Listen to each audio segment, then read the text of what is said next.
Welcome friends to cognitive innovations. आज हम पढ़ने वाले हैं हाइपर सेंसिटिविटी। ठीक है, हाइपर सेंसिटिविटी यानी एलर्जी, इसी को आज हम डिस्कस करने वाले हैं और इसी में जो टाइप 1 हाइपर सेंसिटिविटी है ना, इसी को आज हम डिस्कस करेंगे। ठीक है, तो हाइपर सेंसिटिविटी क्या है? Hyper sensitivity immunological reactions refers to undesirable immune reactions produced by the normal immune system। जब भी कोई भी इस तरह का पार्टिकल्स, फॉरेन पार्टिकल्स हमारे बॉडी के अंदर में दाखिल हो जाए ना, जिसकी वजह से हमारा इम्यूनिटी और रिएक्शन करती है, ठीक है, और रिएक्टिव हो जाती है, उसके ख़िलाफ़ जो है ना और रिएक्शंस पैदा करती है। ठीक है, लेकिन वो चीज़ हमारे लिए इतना नुकसानदेह ना हो और उसके ख़िलाफ़ वो बहुत ज़्यादा रिएक्शंस करती है, उसी को हम क्या कहते हैं? Hypersensitivity. ठीक है, या when immune response result exaggerated or inappropriate reactions harmful to the host, the term hypersensitivity or allergy used।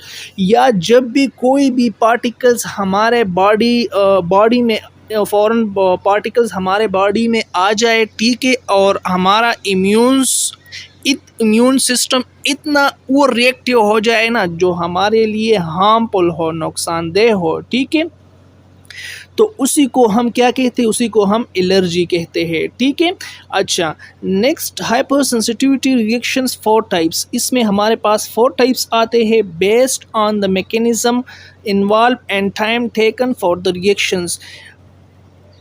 किस चीज़ की बुनियाद पर? मैकेनिज़्म की बुनियाद पर कि ये किस तरह काम करते हैं, ठीक है, और टाइम की बुनियाद पर, ठीक है, कि ये जो है ना कितना टाइम लेते हैं। A particular clinical condition disease में involve more than one type of reactions. अगर कोई भी पार्टिकुलर कंडीशन यानी डिज़ीज़ हमारे पास आ जाए ना, तो उसमें एक से ज़्यादा जो हाइपर सेंसिटिविटी है ना वो होंगे। ठीक है, जिस तरह हमारे पास एनाफाइलेक्सिस हो गया, ठीक है, इसमें टाइप 1 और टाइप 3 शामिल होते हैं, ठीक है, और एटॉपिक हो गया, ठीक है, जिसमें हमारे पास शामिल होता है 1 और टाइप 1 हाइपर सेंसिटिविटी और टाइप 4 हाइपर सेंसिटिविटी। ठीक है, तो अगर क्लिनिकल कंडीशंस आ गया ना, तो उसमें एक से ज़्यादा जो है ना पार्टिकुलर हाइपर सेंसिटिविटी होंगे। ठीक है, अच्छा, इसके क्लासिफिकेशन हो गया है 1 में, 2 में, 3 में और 4 में। ठीक है, टाइप 1, 2 एंड 3 एंटीबॉडीज़ मीडिएटेड। तो ये जो है ना एंटीबॉडीज़ मीडिएटेड है, एंटीबॉडीज़ के ज़रिए से है जो है ना हाइपर सेंसिटिविटी को क्रिएट करती है। ठीक है, type 4 hypersensitivity cell mediated, ये सेल के ज़रिए जो है ना एक्टिवेट होती है। ठीक है, 1, 2, 3 एंटीबॉडीज़ के ज़रिए और टाइप 4 जो है ना सेल मीडिएटेड के ज़रिए। ठीक है, अच्छा, the 4 types of hypersensitivity are type 1 reaction mediated by IgE, इसमें IgE होता है। ठीक है, टाइप 2 साइटोटॉक्सिक रिएक्शन, जिसमें IgG होता है। ठीक है, और IgM होता है। ठीक है, और टाइप 3 में हमारे पास reactions mediated by immune complexes, क्योंकि इसमें जो एंटीजेंस है और एंटीबॉडीज़ हैं वो एक तरह का कॉम्प्लेक्स बनाती है। ठीक है, ब्लड में एंटीबॉडीज़ और एंटीजेंस जो है ना वो एक दूसरे के साथ मिल जाती है, ठीक है, और एक कॉम्प्लेक्स बनाती है, जिसकी वजह से ब्लड में सर्कुलेशन करती है यही एंटीजेंस और यही एंटीबॉडीज़। ठीक है, और सर्कुलेशन जब करती है ना, तो ये डिपॉजिट हो जाती है टिश्यू में, ठीक है, स्किन में, जॉइंट्स में, किडनीज़ वगैरह में, ये वहाँ पर डिपॉजिट हो जाती है और उसके बाद जो है ना वही टिश्यू ये डैमेज करती है, इन्फ्लेमेशन काज करती है। ठीक है, एक कम्प्लीमेंट सिस्टम को एक्टिवेट करती है। ठीक है, कम्प्लीमेंट सिस्टम जब एक्टिवेट हो जाता है ना, तो ये फिर हमारे साथ जो टिश्यू है ना उसको डैमेज करती है। ठीक है, और इन्फ्लेमेशन काज करती है। ठीक है, तो ये हमारे पास टाइप 3 है। टाइप 4 हमारे पास क्या है? Delay reactions mediated bye cellular response. इसको हम डिले इसीलिए कहते हैं ना कि ये तकरीबन 24 हॉर्स से लेकर 72 हॉर्स तक जो है ना टाइम लेती है, ठीक है। एक्टिवेट होने में जो है ना तकरीबन यही टाइम लेती है, ठीक है।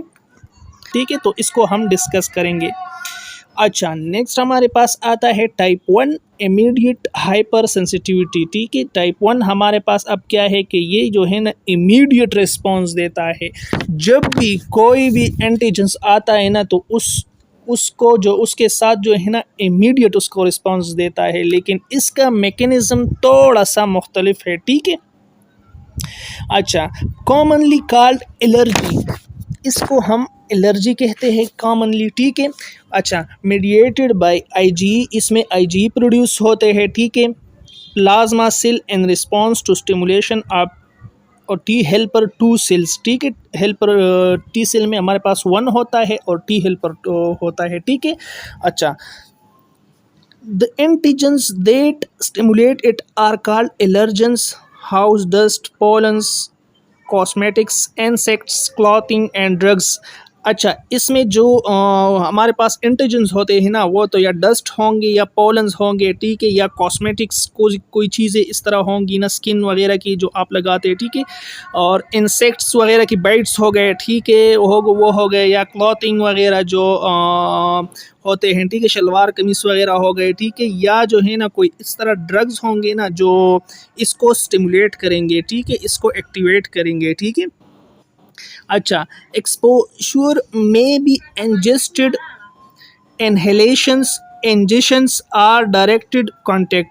अच्छा, जब भी इसकी एक्सपोजर होती है ना तो या हम इंजेस्टेड करते हैं किसी चीज़ को अंदर खा लेते हैं, ठीक है, या इनहेलेशंस करते हैं। इनहेलेशंस मतलब हम कोई सांस के ज़रिए से, ठीक है, या इंजेक्शन कोई ड्रग्स वगैरह हम लेते हैं, कोई मेडिकेशन हम लेते हैं, ठीक है, या डायरेक्ट कांटेक्ट, या किसी चीज़ के साथ हम डायरेक्ट कांटेक्ट में आते हैं। कोई इंसेक्ट हो गया या कोई चीज़ हो गया उसके साथ हम डायरेक्ट कांटेक्ट में आते हैं, ठीक है।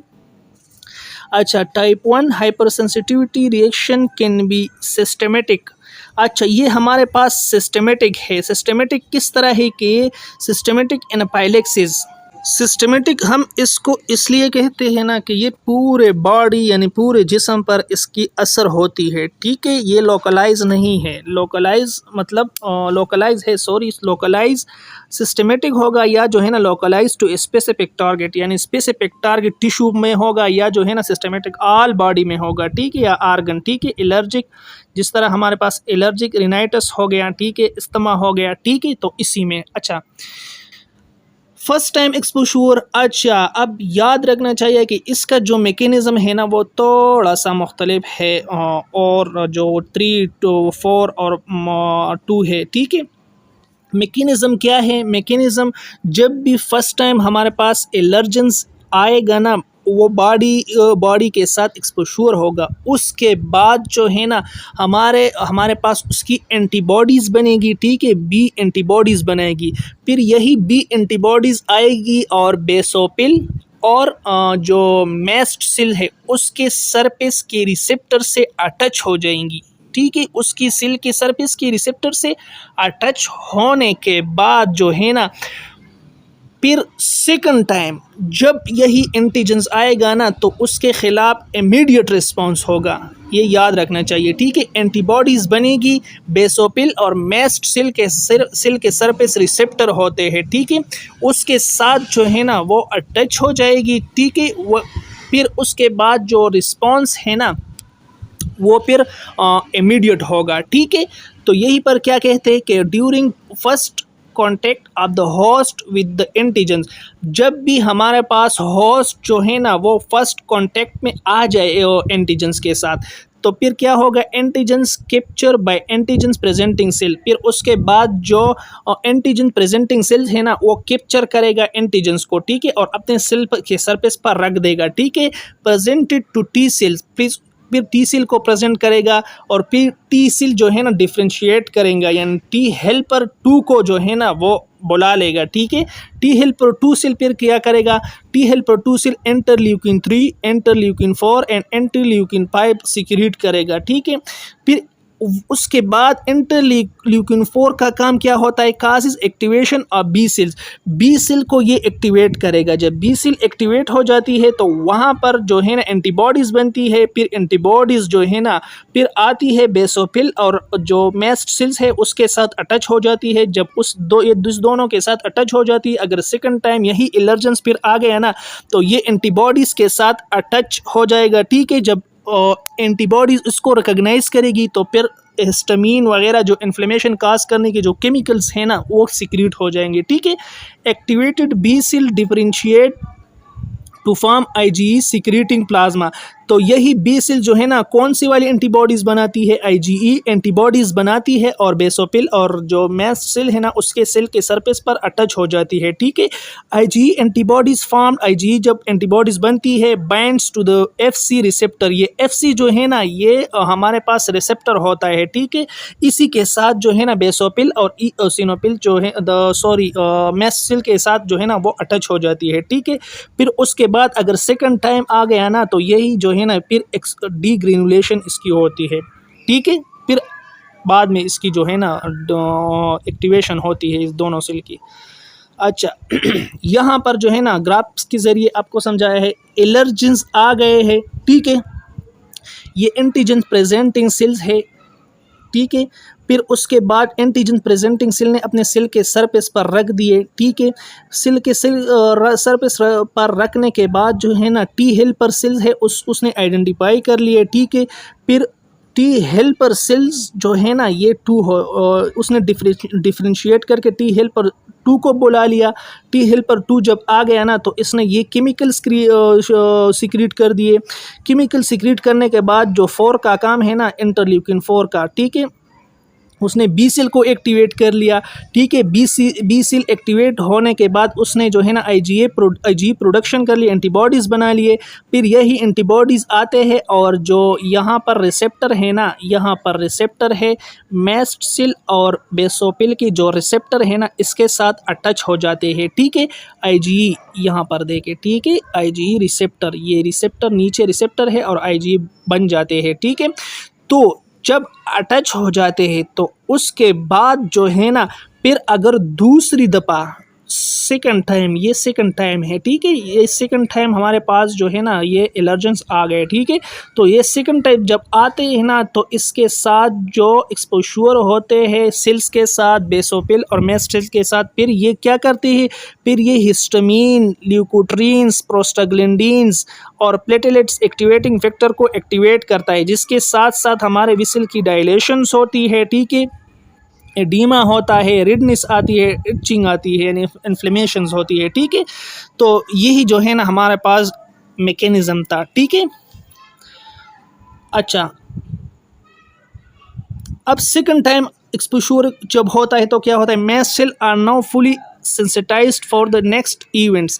मैंने आपको कहा ना कि ये पहली दफ़ा जब आ जाते हैं ना एंटीबॉडीज़ बनती है और तैयार हो जाता है, यानी मैस्ट बेसोफिल बॉडी उसके लिए फिर तैयार हो जाती है उस एंटीजन्स, उस एलर्जेंस के खिलाफ। ठीक है, तो यहाँ पर कहते हैं पुली सेंसिटाइज होती है, नेक्स्ट इवेंट के लिए तैयार हो जाती है। ठीक है, during the second times contact with the same antigens shocking Dodge.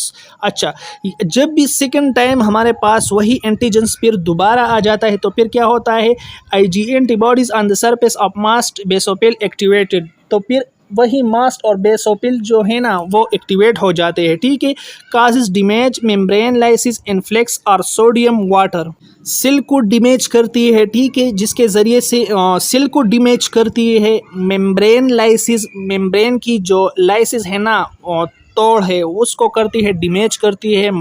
ठीक है, तोड़ देती है। Influx of sodium and water, और वाटर और सोडियम जो है ना वो सेल के अंदर ले आती है। ठीक है, degranulation of mast cell and basophils, और degranulation of mast cells basophils की हो जाती है। ठीक है, होने के बाद जो है ना ये हमारे पास सेकंड टाइम जब आती है तो यही काम होता है। ठीक है, अच्छा फर्स्ट टाइम एक्सपोजर एलर्जेंस आ गए थे। ठीक है, फिर सेकंड टाइम आपको समझा रहा है और टी हेल्पर सेल एक्टिवेट हो गया। टी हेल्पर सेल ने डिफरेंशिएट कर दिया 2 को, बी सेल एक्टिवेट कर दिया प्लाज्मा सेल्स हो गए, ठीक है, आईजीई बन गई, ठीक है, आईजीई होने के बाद जो है ना वो पेड़ आ गए सेल के सरफेस पर अटैच हो गए, मास्ट सेल एक्टिवेट हो गया, बेसोफिल्स, ठीक है, वो वहाँ पर जब भी सेकंड टाइम हमारे पास री एक्सपोजर होता है ना सेकंड टाइम, तो फिर वो वहाँ पर जो हिस्टामीन, ल्यूकोट्रीन्स और बेसो अदर इमीडिएटर्स है ना मैस्ट सेल बेसोफिल सीक्रेट करते हैं, ठीक है, यहाँ पर आप देखें।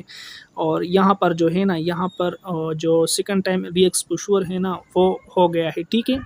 ये जो क्रॉस लिंकेज बनाया है ना, यहाँ पर जो क्रॉस लिंकेज बनाया है ना एंटीजन्स ने, ठीक है, एलर्जेंस ने, तो फिर ये एक्टिवेट करता है, एक्टिवेट होने के बाद यही सब कुछ होता है, ठीक है। यहीं तक हमारा लेक्चर था, इसी के साथ हम लेक्चर को वाइंड अप करते हैं, मिलते हैं नेक्स्ट लेक्चर में, तब तक के लिए अल्लाह हाफिज़।